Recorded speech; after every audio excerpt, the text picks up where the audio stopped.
Le centre Saint-Enfant-Jésus est l'un des orphelinats d'Abomey, également équipé d'un centre de santé à vocation sociale. L'orphelinat a été ciblé par l'ONG Charme Production pour recevoir des vivres. C'est dans le cadre des dons mensuels initiés par l'ONG, essentiellement composés de vivres, maïs, riz, sucre et huile.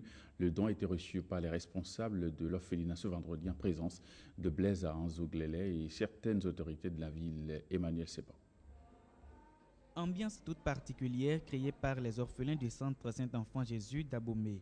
Orphelins mais bien réintégrés dans ce centre qui leur donne une seconde chance. Les vocations du centre s'entrecoupent avec celles de Charme Production. Le fruit, c'est ce don de vivre offert par l'ONG pour accompagner les efforts de l'orphelinat à un moment où il en a besoin. Par ces temps de crise économique, les moyens actuels du centre sont insuffisants pour pouvoir assurer de façon digne l'alimentation en qualité et en quantité des enfants. L'ONG Charme Production est basée en Suède avec des antennes en France et au Bénin. Elle répète ce don pour la 4e fois après la pouponnière de Ouida, l'orphelinat de Tchatchou et le centre psychiatrique Djako de Cotonou.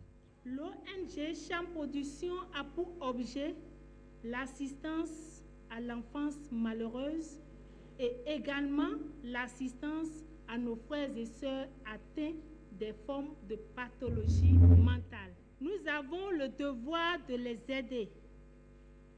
C'est pourquoi je suis venue de la Suède où j'habite pour vous apporter un peu de réconfort à votre centre.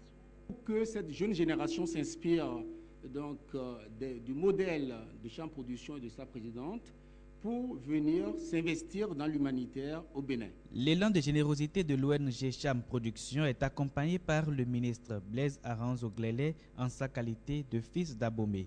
Pour soulager les caisses de l'orphelinat dirigées par les servantes des pauvres, il a fait un don numéraire de 200 000 francs CFA. Il rappelle par ailleurs que la ville d'Abomey compte d'autres orphelinats que l'ONG pourrait visiter. Pour ces enfants qui vivent essentiellement de la providence, c'est toujours un réconfort d'accueillir des donateurs. Nous sommes très heureux de vous compter parmi nos très aimables bienfaiteurs.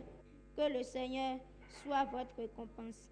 Nous vous rassurons de nos prières. Le mois prochain, Princesse Charme, l'artiste béninois qui vend sa culture à l'extérieur, sera encore au Bénin pour voler au secours d'autres enfants. Le rideau sur le Forum national sur la réforme de l'état civil, 3 jours durant, les participants ont